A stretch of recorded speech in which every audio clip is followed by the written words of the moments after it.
احمده ونصلي ونسلم على رسوله الكريم اما بعد فاعوذ بالله من الشيطان الرجيم بسم الله الرحمن الرحيم رب اشرح لي صدري ويسر لي امري واحلل عقدة من لساني يفقهوا قولي آمین یا رب العالمین. السلام علیکم ورحمۃ اللہ وبرکاتہ. دس از صدیقہ محمود. آئی ایم امپاورڈ کے پلیٹ فارم سے آج میں اپنی زندگی کے دی میجیکل مومنٹس شیئر کرنے جا رہی ہوں. اس سے پہلے جزاک اللہ خیر آئی ایم امپاورڈ کی پوری ٹیم کو جنہوں نے ہمیں موقع دیا اور جو کہ ایک سورس بنی ہمیں یہاں تک لانے کے لیے تاکہ ہماری کہانی سے کوئی ایک انسان انسپائر ہو جائے اور اللہ اس کا دل بدل دے اور ہماری زندگی کا پرپس پورا ہو جائے. 30 عورتیں 30 کہانیاں 30 زندگیوں کی کہانی ہیں جو کہ زمانہ جاہلیت سے نکل کے زمانہ ہدایت میں آئیں، اور امید ہے کہ ان 30 کہانیوں سے انشاءاللہ تعالی ہمیں اور بہت سی کہانیاں ملیں گی جن کی زندگیوں میں چینج آیا، جن کی زندگیاں دی میجیکل مومنٹس بنی، جن کی زندگیوں میں ہدایت آئی. اپنے بارے میں تھوڑا سا بتانے سے پہلے اپنی اسٹوری شروع کرنے سے پہلے میں تھوڑا سا اپنے بارے میں بتانا چاہوں گی کہ میں جب 4 سال پہلے ایک بالکل مختلف انسان تھی. دینوی لحاظ سے، دنیاوی لحاظ سے میں بالکل ڈسٹرب تھی. میری پرسنالٹی بہت ڈسٹرب تھی. زندگی میں کچھ ایسے مسائل تھے جن کی وجہ سے میں اللہ سے دور ہوتی گئی. میں ایک وقت تھا جب میں نے بھلا دیا کہ اللہ جیسی کوئی ذات ہے، کوئی ہے جو میرا رب ہے، کوئی ہے جس کے انڈر میں ہوں، کوئی ہے جس کے سامنے مجھے کھڑے ہو کے اپنے ہر عمل کا جواب دینا ہے. میں نے نمازیں نہیں پڑھی کتنے عرصے تک، میں نے پاکیزگی کا خیال نہیں رکھا، میں نے ہر عمل ایسا کیا جو کہ میرے نفس کی تسکین کا باعث تھا. یہ بات بھلا کے کہ مجھے اس کا جواب بھی دینا ہے، یہ بات بھلا کے کہ موت بھی ہے اور مجھے روز حشر اپنے رب کے سامنے کھڑے ہونا ہے. جب میں مکمل ایسی گمراہ انسان تھی تو پھر میری زندگی میں ہدایت آئی. میں اللہ سے مایوس ہو چکی تھی، میرے اور اللہ کے درمیان میں بہت فاصلے تھے، تب مجھے جا کے اللہ ملا. اگر میں یہ کہوں کہ مجھے اپنی زندگی میں اللہ اپنی گناہوں کی گہرائیوں میں جا کے ملا یا میری زندگی میں روشنی یا امید مایوسیوں کی انتہا پہ ملی تو یہ بالکل غلط بات نہ ہوگی، کیونکہ یہ میرا اپنا ذاتی تجربہ ہے. انشاءاللہ تعالی ہماری وہ بہنیں جن کی زندگیوں میں یہ ہدایت کے لمحات آئیں گے، یا ہماری وہ بہنیں جن کی زندگی میں یہ ہدایت کے لمحات آئے ہیں، وہ ضرور جانتی ہیں کہ یہ کوئی عام لمحات نہیں ہیں. واقعی میں یہ میجیکل مومنٹس ہوتے ہیں. ہر وہ چیز، ہر وہ بات جو انسان کی عقل سے باہر ہو، ہم اس کو جادو کا نام دے دیتے ہیں. جیسے کہ ہمارے آپ صلی اللہ علیہ وآلہ وسلم جب قرآن پڑھا کرتے تھے، جب حق کی بات کیا کرتے تھے، تو جو کفار اور جو انکار کرنے والے تھے انہوں نے قرآن کے لفظوں کو، انہوں نے آپ صلی اللہ علیہ وسلم کو جادو اور جادوگر کا نام دے دیا. کہتے تھے کہ آپ صلی اللہ علیہ وسلم کے پاس جو جاتا ہے وہ بدل جاتا ہے، جو قرآن سنتا ہے اس کا دل بدل جاتا ہے. جیسے کہ حضرت عمر فاروق رضی اللہ عنہ جاتے تو تلوار لے کر ہیں، لیکن جب واپس لوٹتے ہیں تو توحید کا علم لے کر لوٹتے ہیں. کیونکہ وہ چیز، وہ قرآن، وہ آقا صلی اللہ علیہ وسلم کا پیغام، آقا صلی اللہ علیہ وسلم کا کردار ان کی عام سوچوں میں نہیں آ رہا تھا، تو انہوں نے اس کو جادو کا نام دے دیا. اسی طرح دی میجیکل مومنٹس، ہماری زندگی کے وہ لمحات جو شاید ہم عام طور پہ نہیں ملتے، ہمیں یہ بڑے خاص ہوتے ہیں.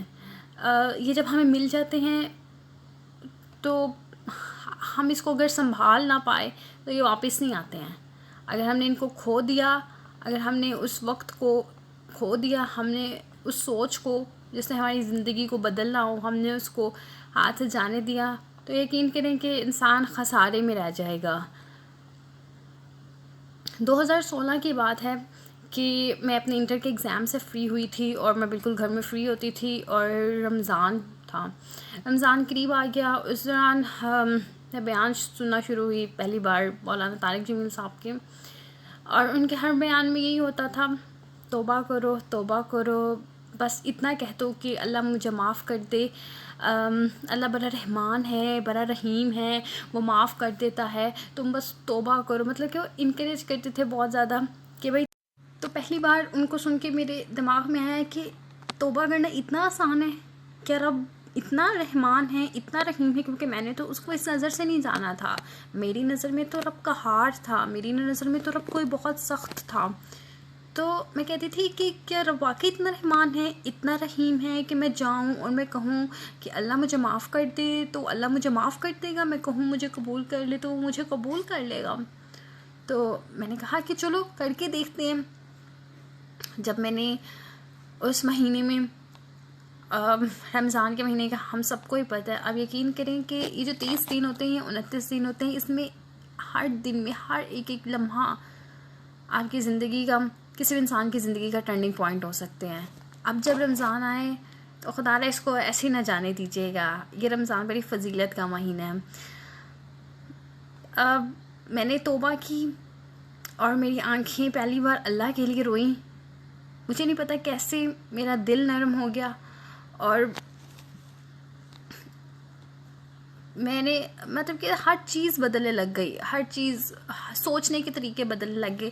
میں یہ نہیں کہوں گی کہ میری زندگی میں جو ہدایت ہے وہ بہت زیادہ ایسے آئی کہ میں ایک رات میں کیا سے کیا ہو گئی، یا جو ٹرانسفارمیشن آئی وہ بہت جھٹ پٹ سے آئی، ایسا کچھ بھی نہیں تھا. میری زندگی میں، ہر انسان کی زندگی میں الگ الگ طریقوں سے آتی ہے، اور ہر انسان اس کو الگ طریقوں سے کرتا ہے. تو میں نے بہت آہستہ آہستہ بیبی سٹیپس لے کے اس راستے پہ چلنا شروع کیا.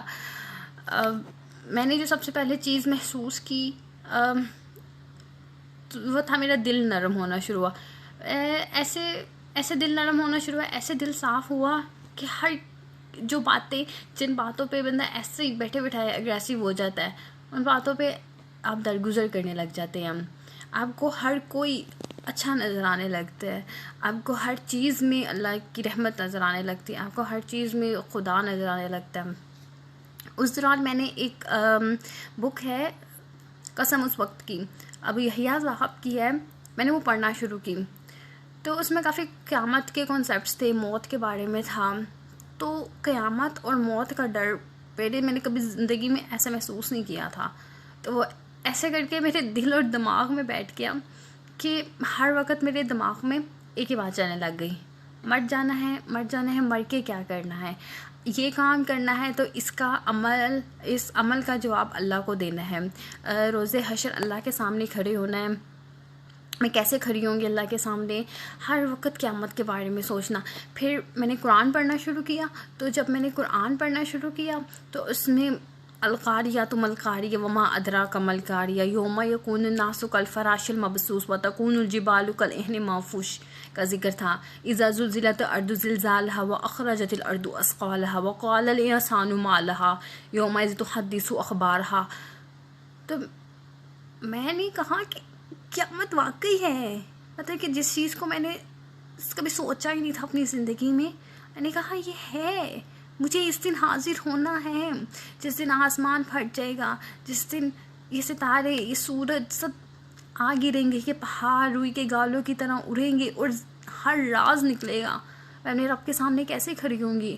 تو اس سوچ نے مجھے اتنا ڈرا دیا کہ اس کا اثر میرے اندر اور باہر میں آنا شروع ہو گیا. میں کتنے دن سو نہیں سکتی تھی، اور میں ہر وقت اسی خوف سے رہتی تھی کہ کوئی کام ایسا نہ ہو جائے کہ جس سے میں اس حال میں اللہ کے سامنے کھڑی ہوں کہ میرا رب مجھ سے ناراض ہوگا. بس پھر اسی سوچ نے سب کچھ بدل دیا. آج جب میں پیچھے دیکھتی ہوں تو میں سوچتی ہوں کہ زمانہ جاہلیت سے نکل کے زمانہ ہدایت میں آنا، اندھیروں سے نکل کے نور کے رستوں پہ چلنا، اور وہ قدم جو دنیا کی طرف اٹھتے تھے ان قدموں کا صراط مستقیم پہ چلنا، بے شک یہ کوئی عام بات نہیں ہے، یہ میجیکل مومنٹس ہی ہوتے ہیں. تو میری دعا ہے اللہ تبارک و تعالیٰ سے کہ آپ کی زندگی میں بھی جلد یہ موقع آئے، اور جن کی زندگیوں میں آیا اللہ تعالیٰ انہیں استقامت دے. اور آئی ایم امپاورڈ، اور ہم سب جو اس کام میں اپنی ایفرٹ ڈال رہے ہیں اللہ تعالیٰ ہم سے یہ قبول کرے اور ہمیں ذریعہ بنائے لوگوں کے لیے، ان کی بخشش کے لیے اور ہماری اپنی بخشش کے لیے. السلام علیکم ورحمۃ اللہ.